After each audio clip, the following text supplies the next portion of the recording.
भगवान शिव मक्का में कैसे कैद हो गए। आज मैं आपको एक ऐसी कहानी सुनाने जा रहा हूं जो समय की धुंध में कहीं छुप गई है। एक ऐसा रहस्य जिसे जानने के बाद आपका दिल कांप उठेगा और आंखों में आंसू आ जाएंगे। यह कहानी है महाकाल के महेश्वर की, उस शिव की जो आज भी मक्का की पवित्र भूमि में मौजूद है लेकिन कैद है। भक्तों, आज हम एक नई कहानी और एक नया वीडियो लेकर आपकी सेवा में उपस्थित हुए हैं। आज की कथा अत्यंत ज्ञानवर्धक और प्रेरणादायक है। कथा शुरू करने से पहले आपसे एक विनम्र निवेदन करते हुए यह कहना चाहता हूं कि शास्त्रों में कहा गया है कि अधूरी छोड़ी गई कथा दुख और पाप का कारण बनती है, इसलिए इसे अंत तक अवश्य सुने। जब यह पृथ्वी आज जैसी नहीं थी, त्रेता युग की स्वर्णिम धूप में जब धर्म का सूर्य आसमान के मध्य में चमक रहा था, तब सारी पृथ्वी एक ही संस्कृति, एक ही आध्यात्म से जुड़ी हुई थी। उस समय अरब की धरती आज जैसी रेतीली नहीं थी। वहां हरे भरे बगीचे लहलहाते थे, नदियां कल कल करती बहती थीं, और उस पावन भूमि के मध्य में स्थित था एक अद्भुत मंदिर, मक्केश्वर महादेव का मंदिर। हाँ, वही मक्का जहां आज लाखों लोग तीर्थ यात्रा करने जाते हैं। लेकिन क्या आप जानते हैं, उस स्थान का वास्तविक नाम था मक्केश्वर। यह शब्द संस्कृत से आया है, मोक्ष प्लस ईश्वर, यानी मोक्ष देने वाले ईश्वर। कहते हैं कि जब सृष्टि के आरंभ में धर्म की स्थापना हो रही थी, तो भगवान शिव ने स्वयं इस स्थान को चुना था। यहां उन्होंने एक स्वयंभू शिवलिंग की स्थापना की थी। उस दिव्य लिंग की महिमा का वर्णन कैसे करूं। वो श्वेत रंग के संगमरमर जैसा था, जो स्वयं प्रकाशित होता था। रात्रि के समय तो मानो आकाश का चांद पृथ्वी पर उतर आया हो। उसकी दिव्य आभा से पूरा मक्केश्वर नगर जगमगाता था, और जब सुबह होती तो सूर्य की पहली किरणें उस शिवलिंग पर पड़ती तो ऐसा लगता मानो स्वयं महाकाल अपने तेज से पूरे ब्रह्मांड को आशीर्वाद दे रहे हों। उस काल में मक्केश्वर मंदिर की महिमा तीनों लोकों में फैली थी। न केवल मनुष्य बल्कि देवता, गंधर्व, किन्नर सभी यहां दर्शन करने आते थे। इंद्रदेव जब भी कोई महत्वपूर्ण निर्णय लेना होता तो पहले मक्केश्वर महादेव के सामने आकर प्रार्थना करते। ब्रह्मा जी भी जब सृष्टि की रचना में कोई संशय होता तो यही आकर महाकाल से मार्गदर्शन मांगते। और माता पार्वती, कैसे भूल सकता हूं उस दिव्य दृश्य को। हर पूर्णिमा की रात्रि में आदि शक्ति स्वयं यहां आती। उनके चरणों की मधुर ध्वनि से पूरा मक्केश्वर नगर गूंज उठता। वो दृश्य देखने लायक था। चांदी जैसे उजले वस्त्र पहने, अपने माथे पर चंदन का तिलक लगाए, हाथों में रुद्राक्ष की माला लिए, माता पार्वती शिव जी की परिक्रमा करती, और तब पूरा मंदिर दिव्य संगीत से भर जाता। जी हां, उस समय अरब में रहने वाले लोग शिव भक्त थे। उनकी भाषा में भी संस्कृत के शब्द मिले हुए थे। वे अल्लाह कहते थे, जो अलख शब्द से बना था। अलख निरंजन, यानी जो दिखाई ना दे। वे 5 समय की पूजा करते थे, सुबह सूर्योदय के समय, दोपहर में शाम को, सूर्यास्त के वक्त रात में, और आधी रात को। यह परंपरा आज भी कहीं ना कहीं दिखाई देती है। नहीं, उनकी औरतें माथे पर तिलक लगाती, गले में रुद्राक्ष बांधती, पुरुष जटा रखते, भस्म लगाते, और सबसे बड़ी बात, वे सभी रोज मक्केश्वर महादेव के दर्शन करने जाते। कैसा सुंदर समय था वह। धर्म, अर्थ, काम, मोक्ष, चारों पुरुषार्थ संतुलन में थे। कोई धर्म के नाम पर लड़ाई नहीं, कोई वैमनस्य नहीं। सभी एक ही परमात्मा की संतान थे और सभी उसी एक की उपासना करते थे। लेकिन समय का चक्र रुकता कहां है। द्वापर युग का अंत होने लगा। धर्म का सूर्य धीरे धीरे अस्त होने लगा, और जैसे जैसे कलयुग की छाया पृथ्वी पर पड़ने लगी, वैसे वैसे लोगों के दिलों में अज्ञान का अंधकार भरने लगा।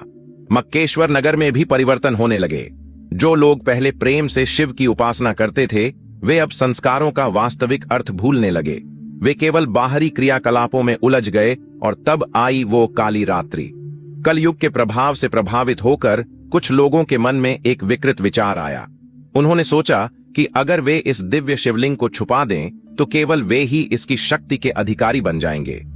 हाय रे मानव की मूर्खता! क्या वे नहीं जानते थे कि महाकाल को कैद नहीं किया जा सकता?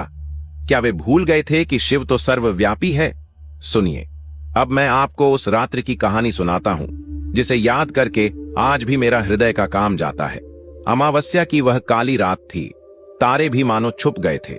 डर के मारे हवा भी नहीं चल रही थी, मानो प्रकृति ही सांस रोककर बैठी हो। मक्केश्वर मंदिर में शिवलिंग अपनी दिव्य आभा से चमक रहा था। लेकिन उस रात वहां कोई भक्त नहीं आया, क्योंकि कुछ स्वार्थी लोगों ने एक षड्यंत्र रचा था। वे चुपके से मंदिर में घुसे।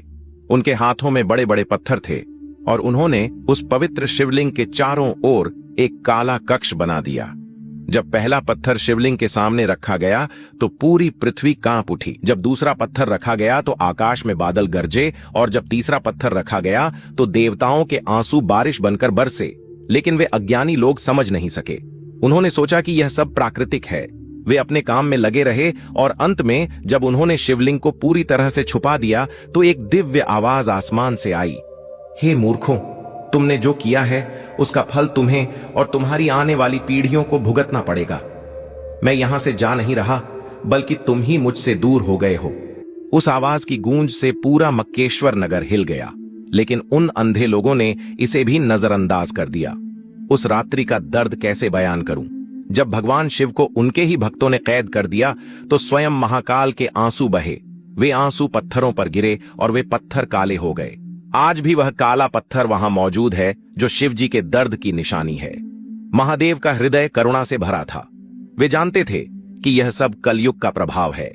उनके प्रिय भक्त अज्ञानवश यह कर रहे हैं, इसलिए उन्होंने श्राप नहीं दिया बल्कि दया दिखाई। उन्होंने सोचा, मैं यहां से चला जाऊं तो यह सभी अनाथ हो जाएंगे। चलो, इनके साथ ही रहता हूं। जब समय आएगा तो यह स्वयं ही समझ जाएंगे। और इसीलिए भगवान शिव आज भी वहां मौजूद हैं। कैद नहीं, बल्कि अपनी संतानों के लिए इंतजार कर रहे हैं। जब माता पार्वती को यह पता चला कि उनके प्राण प्रिय को कैद कर दिया गया है तो आदि शक्ति का हृदय टूट गया। वे रो रो कर कहने लगी, हे नाथ, आपने तो कहा था कि आपके भक्त आपसे प्रेम करते हैं, फिर यह क्या हुआ? क्यों छुपा दिया उन्होंने आपको? शिवजी ने बड़े धैर्य से कहा, हे गौरी, यह कलयुग का प्रभाव है। मेरे भक्त अज्ञानवश यह कर रहे हैं। मैं उनसे रूठूंगा नहीं, बल्कि उनका इंतजार करूंगा। लेकिन माता पार्वती का दर्द कम नहीं हुआ। वे बोली, तो क्या अब मैं आपके दर्शन नहीं कर सकूंगी? महादेव ने मुस्कुराते हुए कहा, दर्शन तो तुम रोज करोगी प्रिय, लेकिन अब वह प्रकट रूप से नहीं बल्कि गुप्त रूप से होगा। जब भी कोई सच्चे मन से मेरा स्मरण करेगा तो मैं उसके सामने प्रकट हो जाऊंगा। और तब से माता पार्वती भी गुप्त रूप से वहां आती रही। आज भी जब कोई सच्चे दिल से वहां प्रार्थना करता है तो आदि शक्ति की उपस्थिति महसूस होती है। धीरे धीरे समय बीतता गया। जिन लोगों ने शिवलिंग को छुपाया था वे भी एक दिन इस संसार से चले गए। उनकी आने वाली पीढ़ियां भूल गईं कि वास्तव में वहां क्या छुपा है। नई पीढ़ियों को केवल यह बताया गया कि यह एक पवित्र पत्थर है जिसकी पूजा करनी चाहिए, लेकिन यह नहीं बताया गया कि यह पत्थर क्यों काला है और इसके अंदर क्या छुपा है। कलयुग के बढ़ते प्रभाव से लोग भूल गए कि यह स्थान मूल रूप से मक्केश्वर था। धीरे धीरे नाम बदलकर मक्का हो गया। संस्कृत के शब्द भूल गए और नई भाषा का जन्म हुआ। लेकिन कुछ बातें आज भी वैसी ही हैं।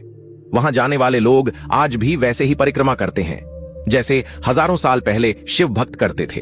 वे आज भी उसी दिशा में प्रार्थना करते हैं। और सबसे बड़ी बात, जब वे उस काले पत्थर को छूते हैं तो उनके दिल में वही शांति मिलती है जो कभी शिव के दर्शन से मिलती थी। आज भी वहां ऐसे कई संकेत मिलते हैं जो बताते हैं कि यह स्थान वास्तव में शिव का है। वो काला पत्थर जिसे आज हजरे अस्वद कहते हैं, वो वास्तव में शिवजी के आंसुओं से काला हुआ था। और देखिए कि आज भी लोग उसे छूकर कैसी शांति महसूस करते हैं। वहां की परिक्रमा आज भी 7 बार की जाती है, ठीक वैसे ही जैसे शिव मंदिरों में की जाती है। क्या यह केवल संयोग है? और जब लोग वहां इकट्ठे होकर प्रार्थना करते हैं तो उनकी आवाज ऐसी गूंजती है मानो वे ओम का जाप कर रहे हों। यहां तक कि वहां पहनने वाले सफेद कपड़े भी वैसे ही हैं जैसे कभी शिव भक्त पहनते थे। कहते हैं कि जब गुरु नानक देव जी वहां गए तो उन्होंने उस सच्चाई को पहचान लिया था। वे जानते थे कि यह स्थान वास्तव में शिव का है, इसीलिए उन्होंने वहां अपने पैर एक विशेष दिशा में किए थे, जिससे यह संदेश दिया कि परमात्मा हर दिशा में है। जब लोगों ने उनसे पूछा कि आप ऐसा क्यों कर रहे हैं, तो उन्होंने कहा, परमात्मा तो हर दिशा में है, वह किसी एक स्थान पर कैद नहीं है। यह उनका संकेत था कि भगवान शिव वास्तव में वहां मौजूद हैं, लेकिन वे कैद नहीं हैं, वे सर्वव्यापी हैं। आज के युग में जब विज्ञान ने बहुत प्रगति कर ली है, तब भी कुछ रहस्य ऐसे हैं जो अनसुलझे हैं। वैज्ञानिकों ने पाया है कि वह काला पत्थर वास्तव में पृथ्वी का नहीं है, यह कहीं और से आया है। लेकिन यह कहीं और नहीं, यह तो उस समय का है जब देवता पृथ्वी पर विचरण करते थे। और जब उस पत्थर की जांच की गई तो पाया गया कि इसमें कुछ ऐसे तत्व हैं जो सामान्यतः पृथ्वी पर नहीं मिलते।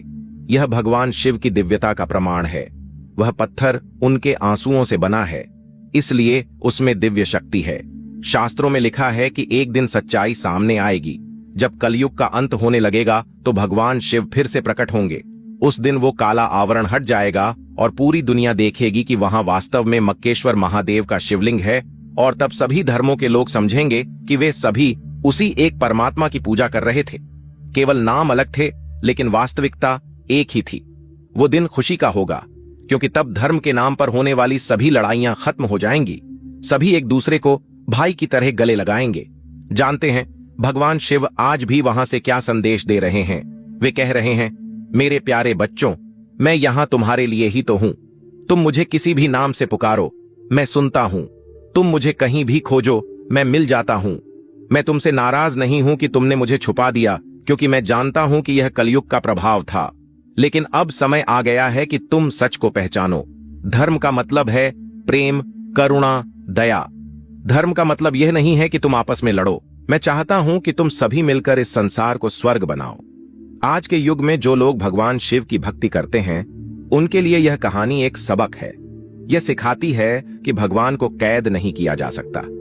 वे सर्वव्यापी हैं। चाहे आप उन्हें काशी विश्वनाथ में खोजें या केदारनाथ में या फिर मक्केश्वर में, वे हर जगह हैं। और सबसे बड़ी बात यह है कि भगवान शिव किसी धर्म, जाति या संप्रदाय के नहीं है। वे पूरी मानवता के हैं।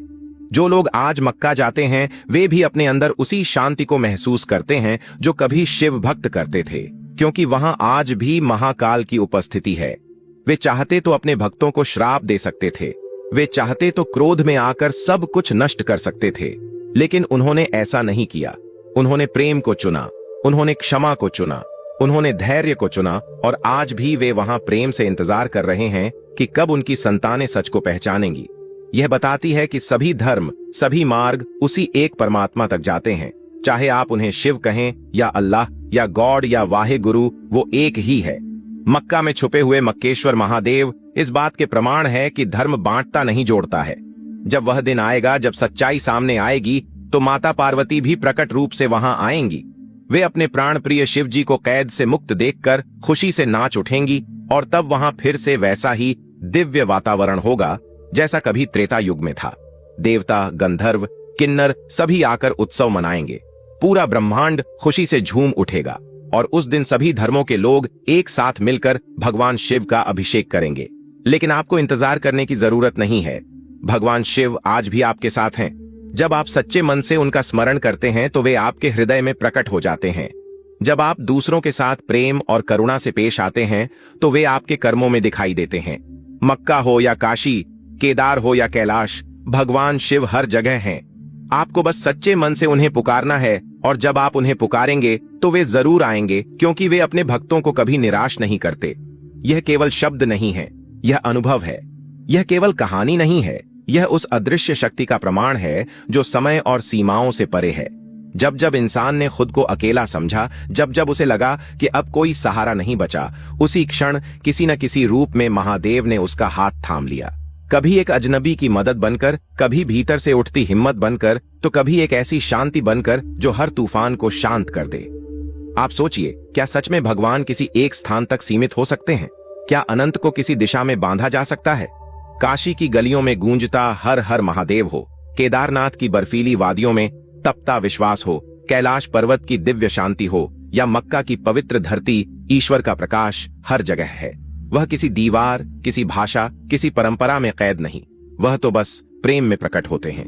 कहते हैं एक समय ऐसा आएगा जब मनुष्य धर्म के नाम पर विभाजित होकर स्वयं को ही भूल जाएगा। वह मंदिर और मस्जिद की दूरी तो नाप लेगा, लेकिन दिलों की दूरी को कम करना भूल जाएगा। उसी समय महादेव मौन होकर मानवता को देखेंगे। वे प्रतीक्षा करेंगे, किसी बड़े यज्ञ की नहीं, किसी भव्य मंदिर की नहीं, बल्कि उस क्षण की जब दो लोग बिना भेदभाव के एक दूसरे को गले लगाएंगे। जब आप किसी भूखे को भोजन कराते हैं, वहां शिव हैं। जब आप किसी रोते हुए को सांत्वना देते हैं, वहां शिव हैं। जब आप अपने अहंकार को छोड़कर किसी से क्षमा मांग लेते हैं, वहां भी शिव हैं। वे त्रिशूल और डमरू से पहले करुणा और क्षमा के देव हैं। उनका तीसरा नेत्र केवल विनाश का प्रतीक नहीं, बल्कि अज्ञान के अंत का प्रतीक है। इस कहानी को सुनने के बाद आपका दिल भी भर आया होगा, आंखों में आंसू आए होंगे। यह आंसू कमजोरी के नहीं, यह आंसू उस अनंत प्रेम के हैं जो हर मनुष्य के भीतर छिपा है। चाहे वह उसे अल्लाह कहे ईश्वर कहे, गॉड कहे या महादेव नाम अलग हो सकते हैं, लेकिन शक्ति एक ही है। भगवान शिव आज भी आपसे कह रहे हैं, मेरे प्यारे बच्चे, मैं तुमसे प्रेम करता हूं, तुम मुझसे प्रेम करो, लेकिन सबसे बड़ी बात, आपस में भी प्रेम करो। धर्म के नाम पर मत लड़ो, जाति के नाम पर मत बंटो, क्योंकि तुम सब मेरी ही संतान हो। कल्पना कीजिए उस दिन की, जब हर घर में सुबह की शुरुआत केवल अपने धर्म के मंत्र से नहीं, बल्कि मानवता के संकल्प से होगी। जब बच्चे यह सीखेंगे कि इंसान पहले है, पहचान बाद में। जब कोई यह नहीं पूछेगा कि तुम किस पूजा पद्धति को मानते हो, बल्कि यह पूछेगा कि तुम्हारा दिल कितना साफ है। और तब जब पूरी मानवता एक स्वर में प्रेम का उच्चारण करेगी, जब नफरत की जगह अपनापन ले लेगा, तब शिव केवल मूर्तियों में नहीं, बल्कि साक्षात अनुभव में प्रकट होंगे। क्योंकि वे बाहर आने का इंतजार नहीं कर रहे, वे हमारे भीतर जागने का इंतजार कर रहे हैं। यह कहानी केवल कहानी नहीं है, यह सच्चाई है, यह इतिहास की गूंज है, यह भविष्य की संभावना है। कहते हैं मक्केश्वर महादेव आज भी वहां सूक्ष्म रूप में विद्यमान हैं। लेकिन असली प्रश्न यह नहीं कि वे कहां हैं। असली प्रश्न यह है, क्या हमने अपने हृदय के द्वार खोले हैं? जब भी आप किसी मुश्किल में हो, उन्हें याद करिए। जब भी आपका मन दुखी हो, उनसे प्रार्थना करिए। लेकिन याद रखिए, उनकी सबसे प्रिय प्रार्थना शब्दों से नहीं, कर्मों से होती है। जब आप किसी और धर्म के व्यक्ति से मिलें, तो उसे अलग मत समझिए, वह भी उसी परमात्मा की संतान है। जब तक हम सब एक नहीं होंगे, तब तक शिव का वास्तविक संदेश अधूरा रहेगा। वे हमारा इंतजार कर रहे हैं, मंदिरों में नहीं, मस्जिदों में नहीं, पहाड़ों में नहीं, बल्कि हमारे दिलों में। और जिस दिन दिलों की दीवारें गिर जाएंगी, उसी दिन महादेव फिर से प्रकट होंगे, किसी चमत्कार के रूप में नहीं, बल्कि एक ऐसी दुनिया के रूप में जहां प्रेम ही सबसे बड़ा धर्म होगा।